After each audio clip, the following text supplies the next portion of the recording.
What is your temperature for WoW right now? That's a really complicated question. It is, right? It's a really mean one. I don't think it's mean. It's going to be...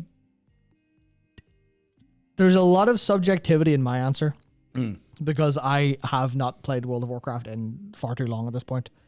Just due to time and other things going on. Oh yeah, you weren't a raid night. Yeah, so I wasn't raid. I've done a couple of, Oh, you missed out on, all the stuff, Matt. It was so good, and you missed all of it. It was amazing. I'm fucking with him. So Dory, it was shit. It was terrible. All our friends are dickheads. well, I knew that already. But no, so it's a little bit please don't make this into a 40-minute segment, bro. I'll try not to. I'll try not to. That's like, so you see, you got a pizza and you got a burger. Yeah. World of Warcraft as of now is a game that exists. Can you do it without a food done. analogy? Yes, I can. Whoa, yeah. I can. So burgers, no.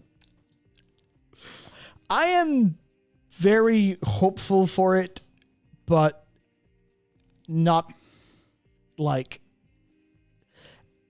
I guess I'll separate these into like being a player and being a person who's involved in the community largely. On the meta perspective, I absolutely think it's very warm. There's a little bit of doubt in, I guess, like the recent stuff with how people look at the 10.2 cinematics and go, oh my God, what's going on here? How is this shipping? And that's one of the, I think one of the last major flaws. It just so happens that it's a flaw that's so deep and so fundamental to how people experience the game that it takes a whole load of points off it by itself. But looking at 10.2.5 and the ability of them to ship things that people actually want for a change, which to be fair, they've been doing mostly throughout the expansion, but not like not quite as much as I think people want a lot more, a lot faster, and 10.2.5 is kind of proving that they are at least have that aim, which means their live team are pretty strong in that category of you want the thing that we haven't made for you and you've asked for 10 years, here you go. The fact that they're giving us Gilneas is clearly them going, people want to see Gilneas. I don't imagine they had that story beat planned years ago. I think they may have a year ago, because I remember Denuser said, and I saw your comment about him. I haven't seen what Tally said. I've heard one or two things. Maybe we can jam on that after this. Yeah, so I don't know, that probably was reactive to people wanting that. So if they're willing to throw that in, and I kind of trusted, because I know the Heritage Quest, people very much didn't like the tone of that Heritage Quest because it ended up being a Worgen's bad, actually, says Tess Graham. Everyone goes, excuse me? What are you smoking? Precisely because I want fur. Yeah, Not so... cool. Yeah, so no comment there, but... Sorry, I had to do it. So I can almost imagine people going, oh yeah, well... Or the developers, I should say, going, okay, well then we'll actually bring this into... We'll bring this into that. Maybe, Tess will learn the... Obviously, Worgen stuff is fine there. So I think, there's a lot of them working super hard on things that we want that is making me very happy. Then you go ahead to The War Within, and they're like, yeah, most of this comes from Ian's interview with Preach, and how much Ian was just like, yeah, we had a load of shit ideas that were from ages ago, and we just threw them all out, and we're going to make the game good now, which is heavily paraphrasing, but that was the gist of it, right? That was the idea. The point of that interview was Preach sitting down and going, why are you going back on all the things you were so sure of an expansion and a half ago? And he just goes, yeah, we were wrong. We realized that now, more or less. So I'm very, very hot on that. That comment just made me think that was that stuff. It was orthodoxy. It must have been orthodoxy, right? That's basically what he basically said. Yeah, he inherited World of Warcraft as a director, and it took them a long time to realize it needed to change because the rules were set in some form of stone. Yeah. So obviously, Protestantism analogy here, whatever else, something went in. So I think that's, I've got a lot of some frame issues. I'll sort that in a second once I finish my point.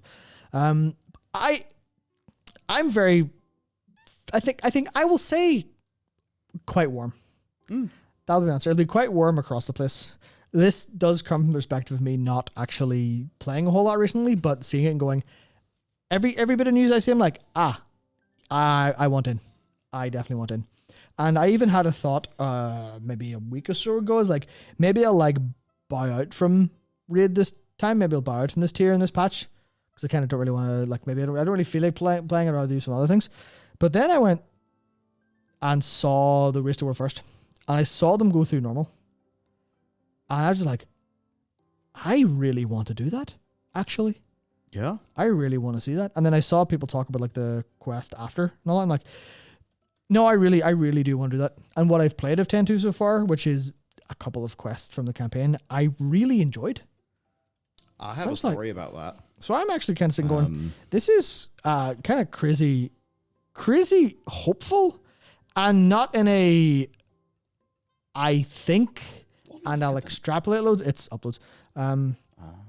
So it's like, I'm not extrapolating a whole path here from nothing. I'm literally going, basically there's two big dots, right? Well, actually there's three. There's three big dots that paint a line. And it's like, we're here and something's maybe not so great. 10-2's general quality in terms of like, not the cinematics, of course, but in terms of like the quest writing and how roughly referent it has been to the Night Elves and their plight and all the individual characters, outside of, I know people mentioning Smolderon, and there's a couple issues there where that seems a little bit quick. So they still have issues, obviously, but the quality of writing and general ideation seems to be stronger in 10-2. 10-2-5, it looks like they're going for almost here's the player wish list and we'll just work our way through it for a while. A lot of like the tonal changes and the things they're doing, very, very interesting, like the Azerothian Archives. I'm super excited to see that play out. And the Gilneas revamp, of course. And then everything they've talked about with the War Within. Yeah, I will pick up to let you turn the NAS off. Yes. And I had a really smooth... yes. This is kind of it, right? I think it encapsulates the broader issue with this expansion. There's this scene where Alexstrasza and Ysera, basically say goodbye, right? Before Ysera has to go back into the Ardenweald box. And, it's well acted, now, it's well acted... It's dragons talking, so you generally want to increase the the playback speed by about 1.5, maybe 1.25. But other than that, it's like a really nice scene. Then you realize that it is, in fact, the first scene that those characters have had together all expansion, I believe. And that's one of those things where it's like someone got assigned to do that because they knew they needed to do that, and they did it really well. And everyone came, they did their acting good, and all that worked. But it was just so like disjointed and rumbly beforehand that it didn't really, it just didn't work as well as it could have, even though it itself was good. So I think where I am is, I think, based on the changes to their development pace, like a lot of... I think we're basically trending upwards. Certainly, WoW as a game, we're trending upwards, right? Like, the gameplay is really good. So that's trending upwards. Aspects of, like, lore and world are trending upwards. Actually, I'd say world is in a really good state, and I will talk about that in a little bit. It's quite well designed. It's very nice. Everyone's just quite lush and detailed, and satisfying. You see them actually pretty regularly iterating on what world content is. And I know WoW, obviously, it's not caught up to some other MMOs, but WoW certainly had a shitload of catching up to do on that type of world content. So overall, I am simultaneously pleased and disappointed in Dragonflight. I'm pleased because it represents so many things being better than the past, but I'm disappointed because even though I do believe that, I think it's less than the sum of its parts. Now, to transition to another little segment, not that I want to get too personal, but that Tally mentioned it, because you told me Tally mentioned it, and somebody in chat, I cannot find it here, somebody mentioned basically that Steve has left the team or is gone. Do we know anything about that? I think that was... I don't know what Tally said. I have no idea either. I think it was heavily implied and not stated outright. So I'm not entirely sure. I see. That is interesting. I have also had it heavily implied but not stated outright. Yeah. I don't really know what that means, and I know nothing else really about it, but yeah, I don't know. I suppose that it is what it is. Yeah, visiting. Hey, yeah, I don't know what Tally said. I'm very sure we've heard it from different people. So I don't really know. But anyway, that is a rumor that appears to be floating around, which certainly would be interesting. Who knows? Could be that the lore direction he wanted to push the game in was maybe not one that the team could feasibly pull off. And, it's one of those things, maybe. I don't know, maybe it's like David Cameron and Brexit. He's like, all right, the Brexit won. I can't be PM anymore. And now he's back. I don't know why we went from Steve Denuser to David Cameron, but hey, anything can happen in this show. As I'm sure you're all very, very aware at this point in time. So, yeah, I imagine we'll likely hear or see something along that lines before too long. But yeah, I think we're trending up on basically all fronts. It's just there's a couple bits that are like lagging behind really heavily. And there's a little bit of coping saying that's like production issues. It's like, oh, it's fine. They didn't have that many people on those cinematics and they had to rush them out because they're working on the War Within. Because everyone knows how that goes. Because then we're in the middle of the War Within. We're like, but this is shit, but it's fine. They're working on Midnight. We've got it. It's fine. And then that continues until we're at the end of the World Soul Saga and going, oh no, the whole World Soul Saga was terrible, but it's okay because that's to work on the next saga. Whatever. It's okay. Phase 4 of Marvel will be good. Phase 5 of Marvel will be good. Yeah, so like there's a little bit of that which I'm trying not to like literally do because it's unfair, but like at least they're cognizant of it. Because I know in his interview with Preach, he talked about basically how he pushed super hard for Legion to be as fast as it was, like in terms of content. Oh, Ian did? Yeah.